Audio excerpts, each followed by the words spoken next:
Good morning, everyone. Welcome to an all-new Artsbeat TV and radio here from Westfield Community Programming, 89.5 FM WSKB, and our media partners at Agawam Media and Southwick Community Television.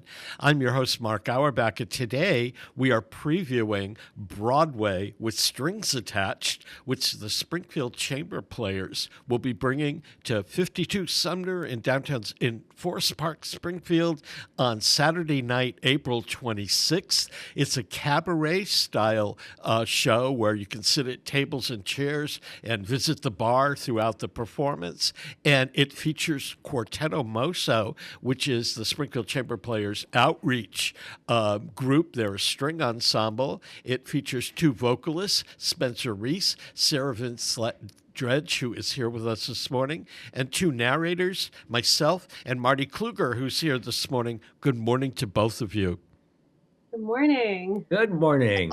So this show is about all kinds of Broadway theater. It's got music from Rodgers and Hammerstein. It's got music from Stephen Sondheim. It's got shows like Sweeney Todd, A Little Night Music, Fiddler on the Roof, Anastasia. It's got a medley of musicals that were created in our area theaters, including Barrington Stage Company, Goodspeed, and Hartford Stage, and a whole bunch more.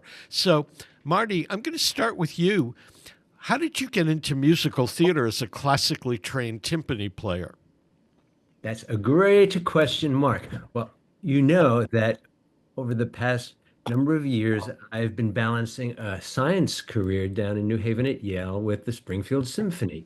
Well, when I finished up with the science career about 7 years ago, I said, now I have time to start singing because, you know, the timpani has its place in the orchestra as an important keeper of the rhythm, the tempo, the tonality, but you don't get the melody too often.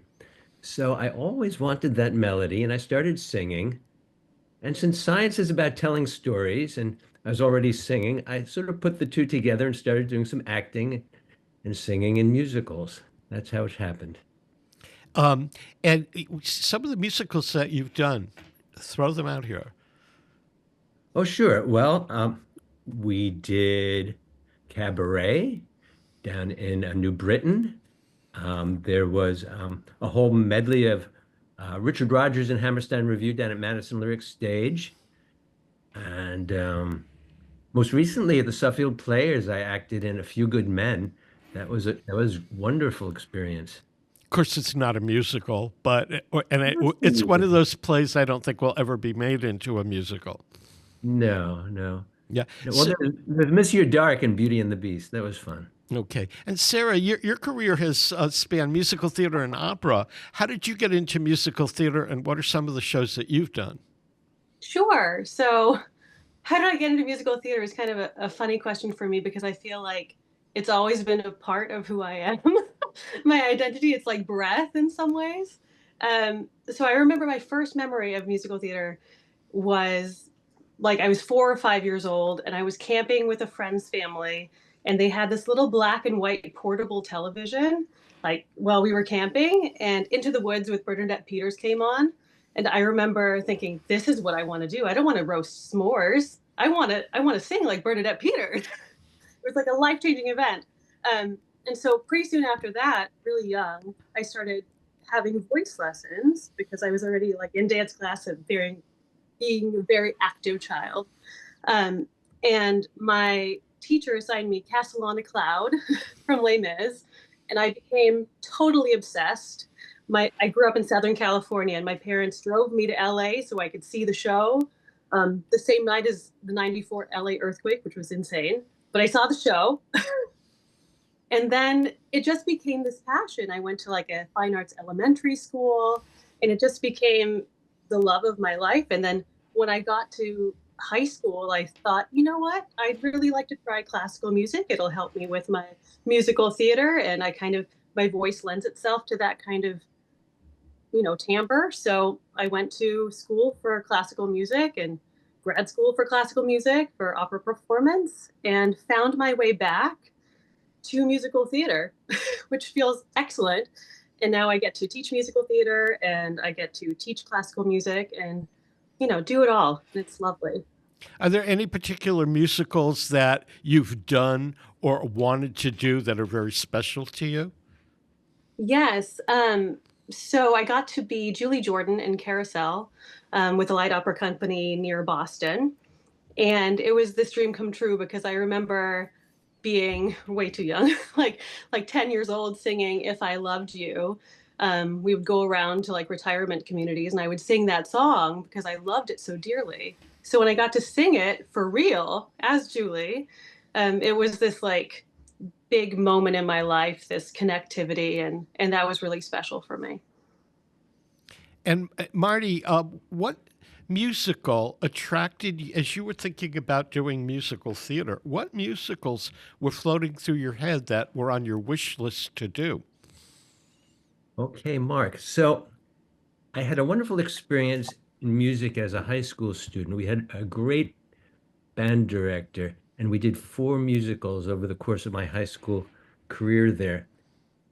I would say West Side Story turned the switch, and I was hooked. I mean, Leonard Bernstein's score and Stephen Sondheim's lyrics are amazing in that musical. Yeah. Sarah, you want to preview a couple of the songs that you'll be doing and the musicals they're from in Broadway with strings Sure. attached? Yeah, so there is Omar Sharif from the band's Visit, which is a relatively new musical. And then there's Cabaret. There is He Plays the Violin, which is very appropriate for working with Quartetto Mosso. And let's see, what else is there? What I Do for Love. So there are many, it spans the universe of musical theater, really. It does. Yes. And Marty, what are some of the numbers that you're singing? Oh, okay. Well, I'm going to join Sarah in some tunes from Cabaret. We'll do Married and It Couldn't Please Me More. We might even move around a little bit in the second one. And then I'm going to sing a song that is sort of important to me. Um, You've Got to Be Carefully Taught, which was a controversial number in South Pacific that Oscar Hammerstein wanted to include. And it has to do with prejudice. And I think it's an important topic, even though it's not maybe the most uplifting sort of sentiment. It's something that causes reflection. And it does. And when South Pacific was done a couple of seasons ago at Goodspeed, it's a show that's full of so many incredible songs that people know. But when that song is performed, people kind of take notice. And that song was written something like 70 years ago, and it's just as relevant in April of 2025 as it was when it was written in 1952. Well put. So, just so people know a little bit about Broadway with Strings Attached, it is performed by Quartetto Mosso, which is a string quartet that just performed in a brand new program at the Westfield Athenaeum a couple of weeks ago. They perform classical things, but they always intersperse something that's a little different. They performed a piece of music by George Gershwin, who's a famous Broadway and opera composer. They performed film music by Henry Mancini from the movie Charade. And their arranger for that was a guy named Max Mueller, who is a film arranger in Los Angeles. He has taken a group of songs from musicals that a group of us put together for Broadway with Strings Attached and arranged them specifically for string quartet to be performed. And then they can be performed with vocalists and with narration. And after we do Broadway with Strings Attached, our other string quartets and music quartets that are part of the Springfield Chamber Players can take a song here and there or a medley here and there and interpolate it into their other programming. Marty Kluger and I have been working together for about 6 months, refining what songs would be included with this incredible arranger. And it's been put together. It's not a chronological show, but it's a show that asks, what would Broadway be without stringed instruments? You can't do Fiddler without a fiddler on the roof. And in A Little Night Music, you have a character who is a very frustrated seminarian who plays the cello. And his father was widowed and marries a high school classmate of his. And he's very frustrated about that. And he cellos away. And meanwhile, his father is having an affair with an actress who is having an affair with a dragoon from the military. And all of these people come together for a weekend in the country in Stephen Sondheim's musical A Little Night Music, where everything is sung as a waltz. We have 1776, where Martha Jefferson, played by Sarah, explains to Benjamin Franklin and John Adams that she's attracted to her husband, Thomas Jefferson, because he plays the violin. And in Sweeney Todd, you have a man who is so angry at life that he murders. He's a barber, and he murders his customers, and his cohort in crime bakes them into meat pies. And in that, the string player or the fiddler is turned into a meat pie. So there's a little bit of a theme going back and forth there. And this is Saturday, April 26th at 52 Sumner. And tickets are available at Springfield SymphonyMusicians.com. We're chatting with Marty Kluger and Sarah Vincelett Dredge. They are both participants in this. Sarah's a singer. Marty is a narrator and singer. And I'm one of the narrators for this program. Sarah, when you auditioned at 52 Sumner, what'd you think of the space? I thought it was lovely. It was so cool. There was so much space. There was lofted seats. The interior was beautiful. The colors were really awesome. It was this dark wood mixed with cream. It was really individualistic and really cool to be in there. Yeah. What'd you think? I mean, as you were singing, and what'd you think of the acoustics? I liked it. It wasn't too live. And it also wasn't too dead, if you know what I mean. Yeah. So you could hear yourself, and your sound was able to like make its way around the room, but you didn't have this cacophony of noise like entering your eardrums. It was lovely. Yeah. And Marty, you've been around the hall a couple of times because you narrated Ferdinand the Bull and Johnny Appleseed last December. What do you think of the hall?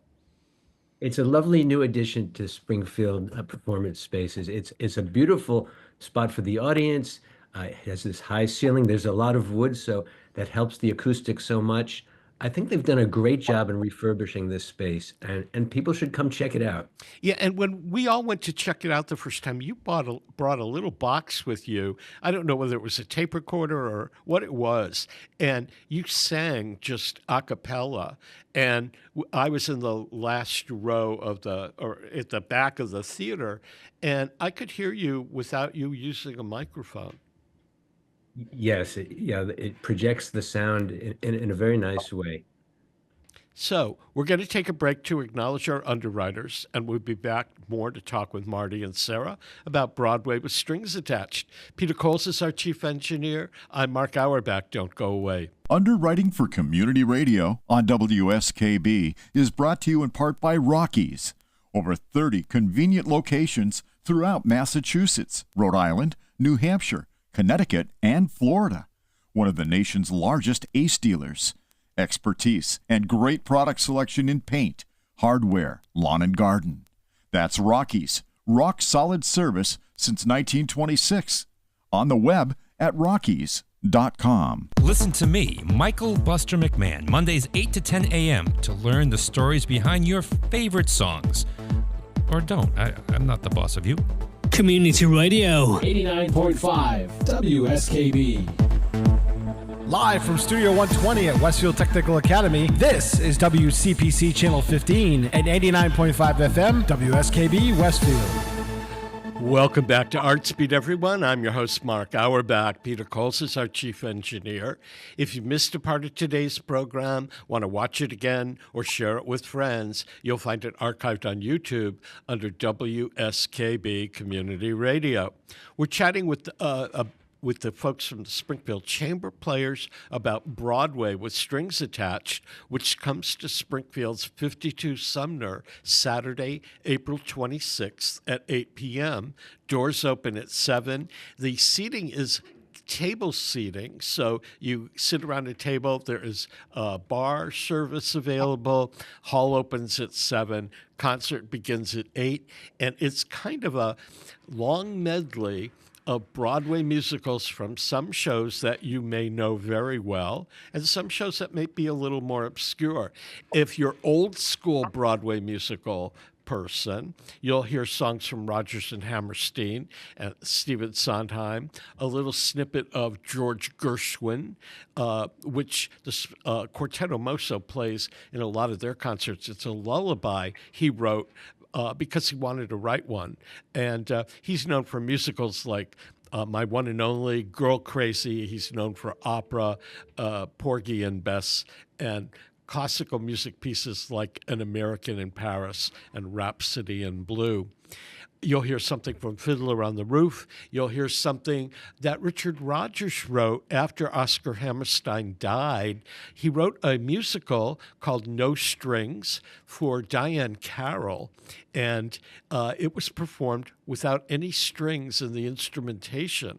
And it had a song that became a pop hit called The Sweetest Sound. So you hear that. You hear something from 1776, and more current things like The Band's Visit, Anastasia, A Gentleman's Guide to Love and Murder, On the Town, and the show ends with a song that we all of us in the theater and music community hold dear called What I Did for Love, which is from a chorus line which is celebrating, believe it or not, its 50th anniversary this year. I don't know about you guys, but the fact that a chorus line is 50 makes me feel old.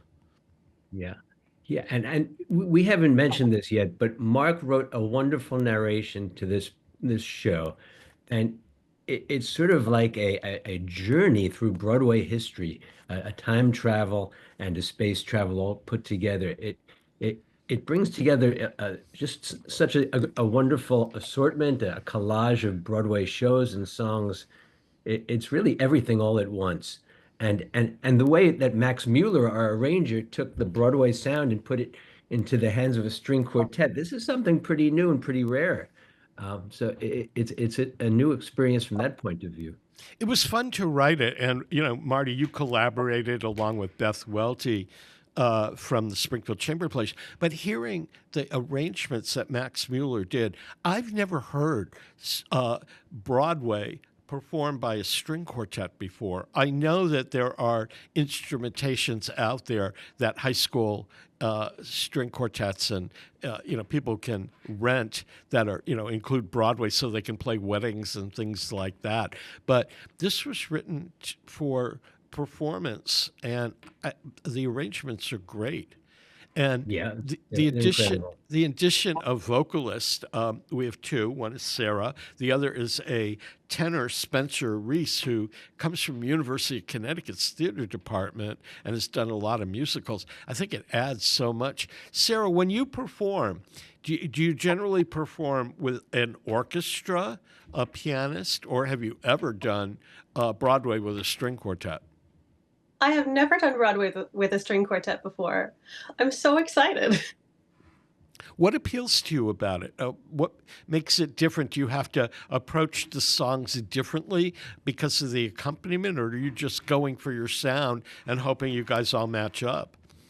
Well, I think it's really this exciting opportunity. I love how string quartets always have the opportunity to breathe together and to create this space as an ensemble. And I'm really excited to add to that, to have that opportunity, this beautifully intricate, sonically rich experience that I get to, float over the top of and be part of, and I get to breathe with them and create this, interesting atmosphere that promotes the emotional atmosphere of these pieces. So, It's great. some of the songs that you sing are almost operatic in the way that they were written, where some are really in the Broadway idiom. How do you, as a classically trained singer, navigate the bridge between something that's really classical and something that's really contemporary? That's a great question. As a modern day singer, we now have this pedagogical approach to singing, which is the importance of cross training the voice, right? We are vocal athletes. And so we should be able to, as marketable singers and healthy singers, be able to sing classically and acoustically so we can be heard without a microphone and create those spaces in which we can project. And also to be able to belt, get our ethalon a little bit and sing in that style as well, that mechanism, that idea of being able to put it in a speech level. Yeah, so it's really part of just our training these days to be able to sing multiple styles of music in a healthful way. Because I found when I was starting out in musical theater, and you'd go hear these opera stars, somebody like Beverly Sills or Kiri Te Kanawa singing Broadway, they seemed very uncomfortable singing it. I mean, their range, their register, their tonality was so operatic. And today, you can go and hear somebody like the opera star Paulo Schott, who starred in South Pacific at Lincoln Center, and he made this incredible transition from opera to musical theater, and he could have been a pop singer. Or Brian Stokes Mitchell, who does musical theater, who sang Ragtime. They're operatically trained, but they sing like a pop star. Yeah, that's definitely part of the cross training. There was this myth for a very long time that if you belted, it was something dangerous for the human voice, right? And so we were told classical training, this is like how you promote doing 8 shows a week or something, but that's not really realistic, the science shows now. So we can do both healthfully, protecting our bodies and able to communicate in the style that's needed. And it's important to know how to sing pop styles in the way that pop styles are supposed to be sung and to be able to belt on Broadway and to be able to sing, classical music, do operas, do some Wagner. Doing 8 shows a week is not any light task, right? So you have to do it in a way that your body is healthy and your voice is healthy. So you will be able to get through those 8 shows, right? Yeah, They're all relevant. Yeah. Marty, a question for you. You've performed music your entire life. When you're playing the timpani, you're a part of a big ensemble, and then you began to sing, and now you've made this segue into musical theater. Do you, as a singer, connect with the character when you sing? So as you're looking at these songs that you'll be performing with Broadway with strings attached, are you singing them as Marty Kluger, a vocalist, or are you singing them as Herr Schultz in Cabaret or Ben Franklin in 1776? Okay, great question. I think that for this style of music, Broadway theater, the music serves the drama. So I'm at the end point, always wanting to deliver the character so the music expresses what the character is trying to do in the show or in the song. They say that in a musical, first, if there's a dialogue, they get to the point when they can't raise the expression to a sufficient level just by speaking, they start singing. And if you can't even accomplish it by singing, they might start dancing. But, I love developing a character when I'm in a show and growing into the character. So I think that what we'll do is actually act out these songs. And we'll get to the feeling in the song. We'll use the music as a vehicle to get there. Exactly. Well, before we go here, just a reminder, Broadway with Strings Attached, presented by Springfield Chamber Players, will be performed Saturday, April 26th at 8 o'clock at 52 Sumner, which is on Sumner Avenue at the intersection of Fort Pleasant Avenue in Springfield. Tickets are available at springfieldsymphonymusicians.com or through Eventbrite. And Sarah Vincelett Dredge is one of the three vocalists in it. Marty Kluger is the music supervisor for this production. He is a narrator and also a singer, and I'm one of the narrators, to be transparent. We sure hope we get to see everybody at that performance. So I want to thank both of you for being here today. My pleasure. Thanks so much. So we'll see you at 52 Sumner, up and coming soon. We're going to take a break to acknowledge our underwriters. We'll be back with more Artsbeat. Peter Coles is our chief engineer. I'm Mark Auerbach. Don't go away. Underwriting for WSKB's community radio programming is brought to you in part by R. Levesque Associates. They are offering landscape architecture, civil engineering, environmental permitting, and land surveying. RLA is a second-generation company devoted to excellence in the planning and design of outdoor spaces. On the web at rlaland.com or at 40 School Street in Westfield. Hi, this is Harry Rock, host of Rock on Westfield every fourth Wednesday at 8 a.m. Tune in for my view of this place I call home. Community Radio. 89.5 WSKB. Live from Studio 120 at Westfield Technical Academy, this is WCPC Channel 15 and 89.5 FM, WSKB Westfield. Welcome back to Artsbeat, everyone. I'm Mark Auerbach. Peter Coles is our chief engineer today. Our guest for this half hour is Melia Bensussen, the artistic director at Hartford Stage, who's taking a quick break from the rehearsal room where Romeo and Juliet, it's that Shakespeare play that everybody knows, is in rehearsal for an upcoming performance at Hartford Stage. You know, as I was driving out here this morning, Melia, I thought of all of the adaptations of Romeo and Juliet that have been produced over the years in opera, classical music, musical theater, film, and television. It's probably Shakespeare's most famous play. I agree. And I think it's the play we all think we know, but we don't know it as well as we think we do, right? We know the big idea around it, which is a wonderful idea. The vision of these two lovers whose passion really almost outlives them, right? But I don't think I didn't know the play as well, Mark, as I thought I did before I started working on it. It's funny. I studied it in high school. Everybody had to read Romeo and Juliet. I studied it at Yale Drama School, where it was picked apart line by line. But the first actual production of it I ever saw was at Hartford Stage, and it was with Callista Flockhart as Juliet. Yeah. It was she was an unknown. It was before Ally McBeal. Completely. Mark Lemos told me what a huge leap of faith it was to cast Callista. And I think it's a wonderful thing about the role of Juliet, because we have a relative unknown in it as well. So who knows who will be saying, I saw her then. Exactly. And the thing was, to read Romeo and Juliet is one thing, but to see it live in the theater is something completely different. I've seen two productions of it at Hartford Stage. Yours, I believe, is the third. That's up right. and coming. But it's the kind of play you could see again and again. And if you've seen the movie version of it, particularly the one that came out in the late 60s, I think it was Zeffirelli.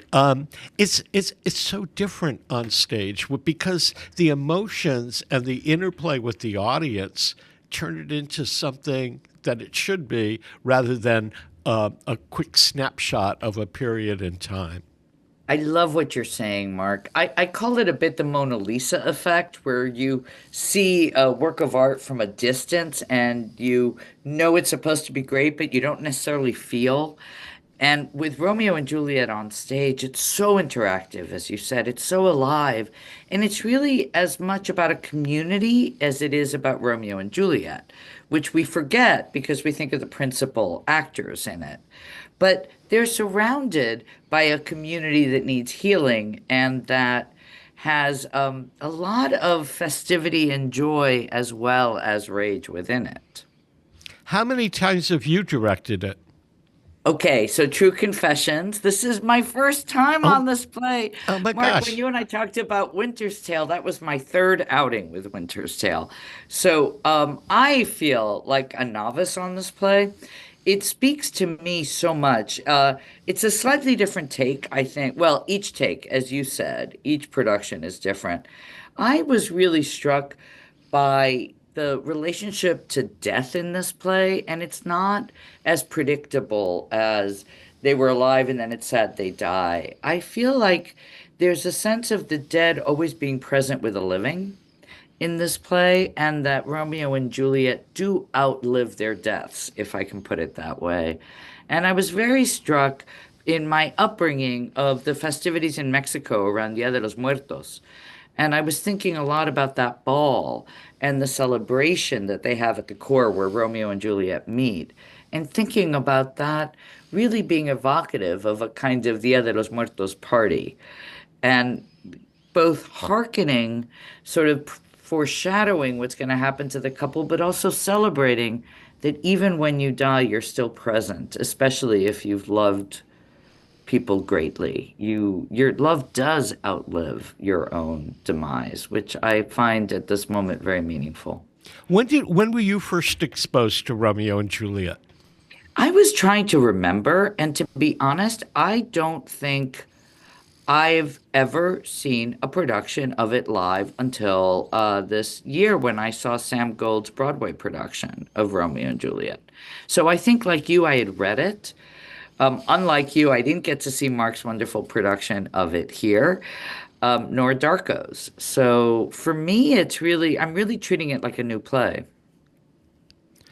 So you have nothing in terms of your past history in theater to say, well, I saw that version or that thing, or no movie version or opera? Okay, great question. I did actually. So I loved the Buzz Luhrmann movie. I did see the Buzz Luhrmann movie when my daughter was a teenager. I think we watched it together and we both loved it. I think that is a wonderful adaptation. And he really takes advantage of how the play works on film. What I'm loving about doing it on the stage is that, as you said, Shakespeare wrote for the stage like nobody else. His understanding of how actors and audience interact, of what a sword fight can feel like from the first row, what seeing a young woman speaking to you about how she cannot wait to see her lover. It is so different live than in these wonderful, it's just a different kind of wonderment, right? Exactly. The live theater experience is just it's apples and oranges here. I think to feel this play, to experience this play in our thrust stage, right, where the actors are near you, the sword fighting's near you, the weeping is with you, the joy is with you. It's infectious. I find myself gasping and weeping and laughing in the rehearsal room with this wonderful company of actors. While we're discussing this, people should get tickets for this in advance, and you can get the show runs April 17th through May 18th at Hartford Stage. It's hartfordstage.org. And by the time this interview airs, there may be limited tickets left, so run and get them. Thank you, Mark. It's true. I mean, it's such a popular title. And I do believe that then once between the popularity of the title and the word of mouth for the uniqueness of this production, we are hopeful the tickets will be hard to get. So please go get them. Well, I think it's a title that people want to see. I mean, people are curious about it, or they have an impression in their head about what Romeo and Juliet is about, or they saw West Side Story and they want to go back to the original source and go, where did that come from? I wonder if when Shakespeare wrote it, he had any idea that Romeo and Juliet would outlive him for centuries. One wonders about all his plays, but this one in particular, I agree. It's an older story than Shakespeare, of course, right? There was a source text that was called Romeo and Juliet, And then also a lot of this is prefigured in Ovid's Metamorphosis. The story of doomed lovers just feels almost primal to us, right? That we love so greatly, and that young people and our own youths, we remember the intensity of our passion. And I read somewhere, and it's dark but true. Either if about true love, about passionate love, either you die young or the passionate love dies. Exactly. Because it morphs, right? It morphs into wonderful, mature love, but it's different.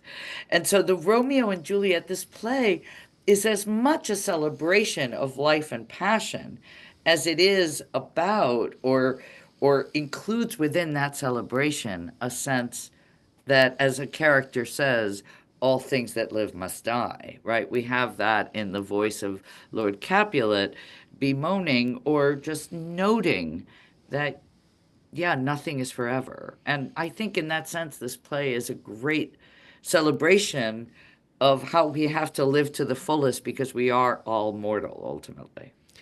You've made at Hartford Stage, you've made two major announcements in the last couple of weeks. Let's talk about the first one, a partnership with TheaterWorks in Hartford to bring Sweeney Todd to the stage.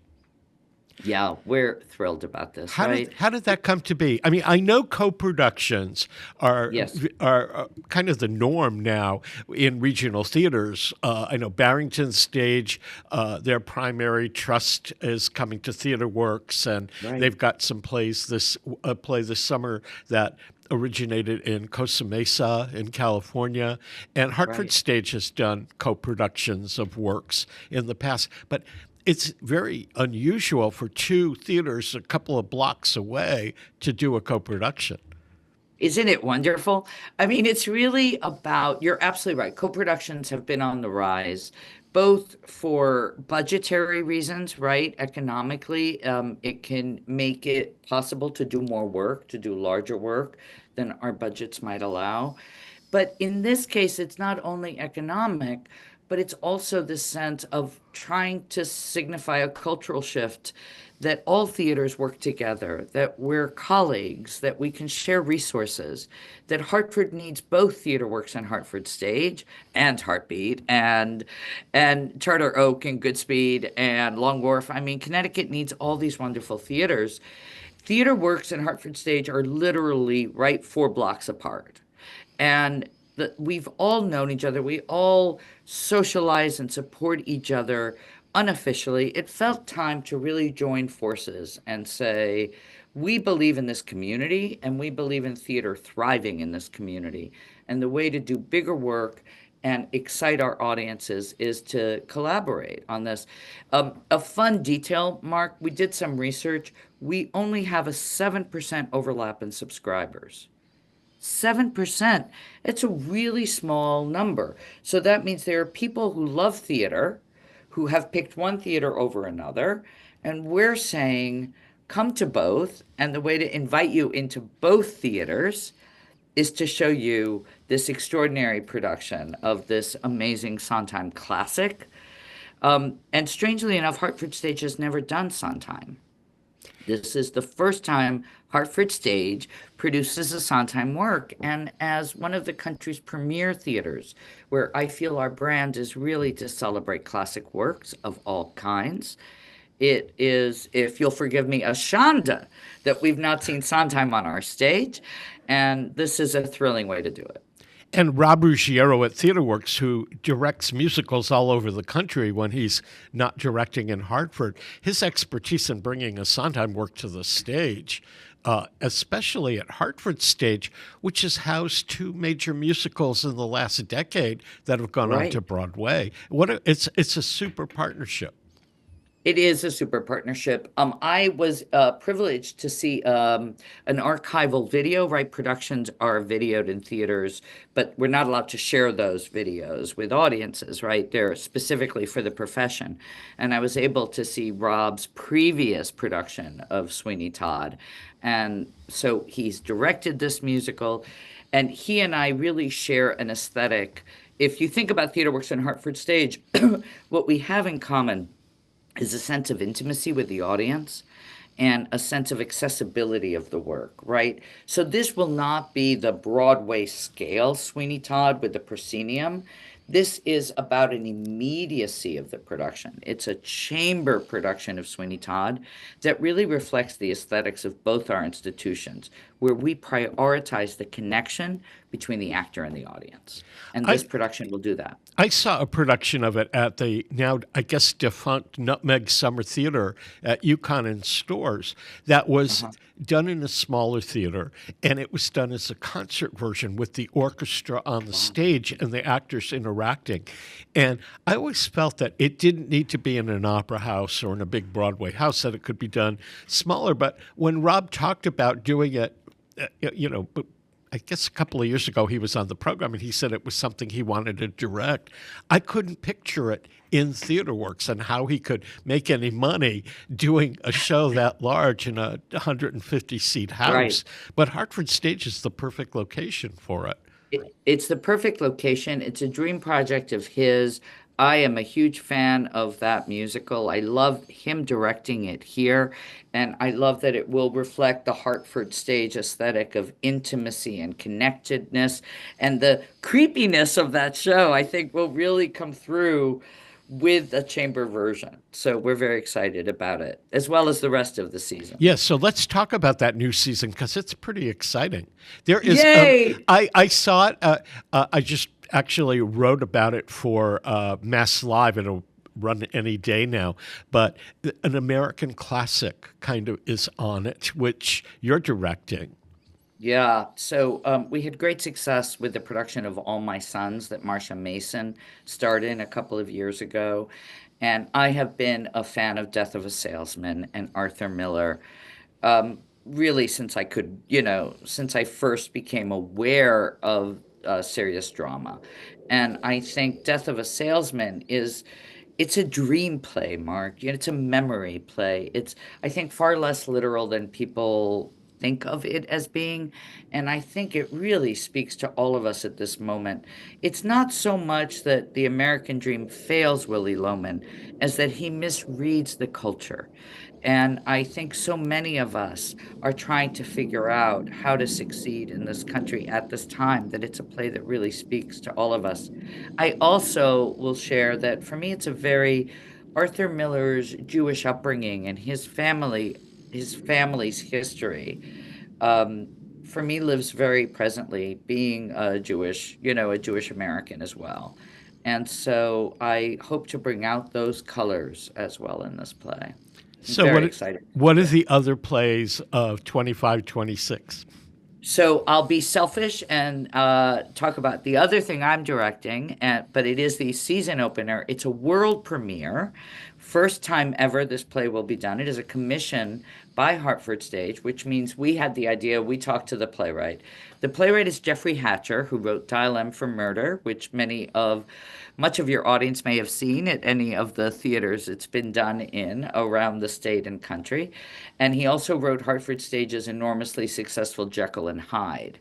And we're doing his new adaptation of Hitchcock's Rope, a thriller, a psychological thriller, very loosely based on the case of Leopold and Loeb, but it's really a 90-minute ride of who did what and why and who will be found out that's going to open our season. I think it's going to be thrilling to start with such a suspenseful, sort of sit on the edge of your seats wondering what happens next, film noir-ish kind of production in our theater. And it's the second time that Hartford Stage has gone to the canon of Alfred Hitchcock. There was that production before you arrived. I think it was with Kevin Bacon, Rear Window. Rear Window, absolutely. And that was a huge success for us, of course, right? I am a huge Hitchcock fan. I don't like horror as a category, but Hitchcock to me as a psychological thriller, his genius for understanding how our brains work. It's like Edgar Allan Poe, right? Rope reminds me a bit of Telltale Heart. There's this connection on how your mind betrays you, and it's going to be a wild ride. a lot of fun for Yeah, audiences. I've And got I to, think people, I got to interject. I work with the Springfield please. Chamber Players, and they perform a piece of music by Bernard Herrmann, who wrote chamber music when he wasn't writing the film scores to Hitchcock. So I watched one of Hitchcock's movies just to hear the music and how the music swayed the sense of thrill to it. But I think that to see Hitchcock on the stage will be exciting. And I will say sound is really important, Mark. So I love that you brought up scoring, because we use sound design and lighting in a way to create an atmosphere, but instead of you observing it or hearing it at a distance, it will surround you, the sort of suspense. I don't know if you got to see our Jekyll and Hyde, but it's our same sound designer who really has a gift for creating mood and aura and making you feel like the sound is coming from within you as much as from the stage. So what else? What else is on the docket We for next follow year? that with Christmas Carol. Michael Wilson is returning. Every time he comes to direct Christmas Carol, he makes it even more special. So that is, of course, Hartford Stage is landmark, trademark, and must-see holiday production.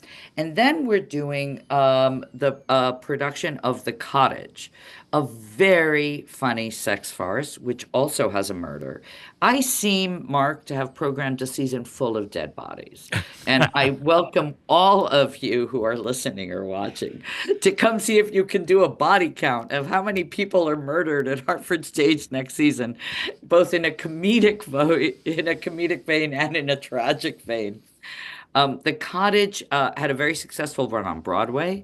We are going to do a new production of that play, and it's really a wonderful, right? What is a sex farce, right? It's really this kind of examination of the absurdity of our urges and how the right person at the wrong time might be the wrong person or not, right? Exactly. And following The Cottage is Death of a Salesman. And then following Death of a Salesman is a play that was actually seen at Westport not long ago that I had programmed before Westport had announced it. And that is Karen Zacharias' play Native Gardens. And all right, full disclosure, no dead bodies in Native Gardens, but some mayhem and some close calls. And I think it's the perfect play for our community right now. It's neighbors trying to figure out their backyards and not agreeing not only on environmental concerns, but landlines, where does the fence go, and also misreading each other and making assumptions based on appearances that turn out to be incorrect and kind of dangerous. But this is, again, it is a season full of big gestures, if you will. It's a very theatrical season. So Native Gardens also pushes the envelope of comedy in the way that Death of a Salesman is not just a sad play. It's a big, tragic, heartbreaking, gorgeous event of a play. And then, of course, we end with Sweeney Todd, which you mentioned. Melia, it all sounds fantastic. We should remind people that tickets, subscription tickets for next year, tickets for Romeo and Juliet, and the following play at Hartford Stage are Hurricane Diane. Yeah. They're all available at hartfordstage.org. And for those of you in Westfield and Springfield, Hartford Stage is 25 minutes down the road max. There is a parking garage next door. There are restaurants within walking distance. There's a great bar in the lobby of Hartford Stage. It's just a great place to see a show. It is. And I'll say that if you choose to get a subscription, I know sometimes people say, well, I can't commit to certain dates. You can purchase a subscription and we will make it so easy for you to switch your tickets out at any time. And we also have, I'll do a plug for something we call the Flex Pass, which means you really can just, it's almost like a membership and you can really decide last minute where you want your tickets and for which performance. And it's so economical. I mean, to go to the theater with one of these packages, either Flex Pass or subscription, is really a deal. You won't be spending that much, but your soul, your spirit, Well, thank you. Thank you for being here, Melia. It's always a pleasure to chat. Go see Romeo and Juliet, directed by Melia Bensussen. Mark, you're the best. Thank you so much for your support for this art forum, and thank you to this whole community listening in. Thanks for being here. And this wraps up this edition of Artsbeat. Peter Coles has been our chief engineer. I'm Mark Auerbach. We'll see you next week. Mr. Navarro, forgive my intrusion. I needed to see you and see you today. Mr. Navarro, I have arrived at a stunning conclusion, and I feared I would lose my resolve if I didn't come here directly to see. I've decided to marry you. I've decided, though Henry's gone, that life goes on for me. I have thoroughly thought it through, and the man that I want is you, though it's true there are quite a few who strongly disagree. Nonetheless, I will marry you. I confess that I'm frightened too, but unless I am wrong, you long for love as much as I. This is quite unconventional, I'll admit, but why should that matter a whit? And if you do not say yes at once, I think I'll die. Miss Dicewith, you've rendered me speechless. May I call you Phoebe? What am I doing here? This could be dangerous if I'm discovered. Imagine the scandal, and I couldn't handle a scandal so risible. I'll stay invisible, still as can be. But what's going on in there? I can hear voices. I recognize Monty, but is that a woman? And if that's a woman, then what is she doing here? Is it the cousin? I wish I could see. If it's that cousin, it might just be business. It's family business and none of my business. But why is she here in the home of a bachelor? Of course, one could point out that I'm here as well, but does she not realize this situation puts her reputation severely in question? The merest suggestion could cause a sensation, and I cannot hear which is hell. I'll be warned not to marry you. I'll be sorry if I marry you. Still, I've decided to live my life and be a wife for me. Who'll believe how my life is turned? After grieving, I quickly learned that is nothing can bend the will like half Castilian grain. And there's goodness to sparing you. Isn't this fun? And a gentleness therein. Isn't she done? We've taken a wounded bird and taught her how to fly. This is quite unconventional, is it not? Rather a turn in the plot, and so will I be your fiancé. Why don't you send the car away? Phoebe, darling. When I recall this day, I think I'll cry.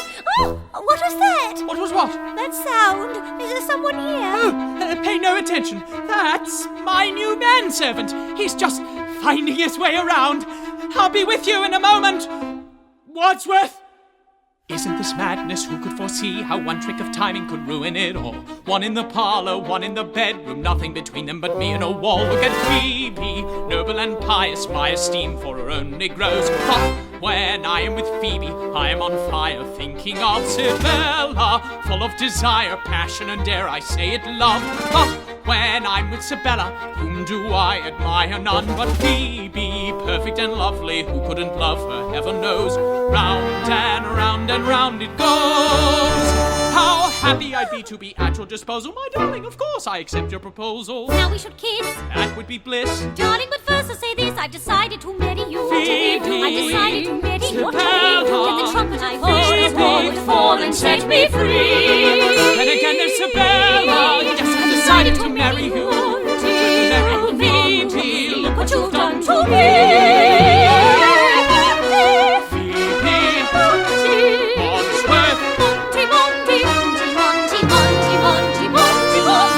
Indeed, for your gracious bestowment. Yes, Wadsworth, I told you, I'll be just a moment! Now, Monty, dear, I think I now should go. Oh. But I still want to marry you. Even so. I've decided to marry you. Just go. Oh, I'm longing to marry you. Yes, I'm delighted to marry you, marry you, marry you. She must go.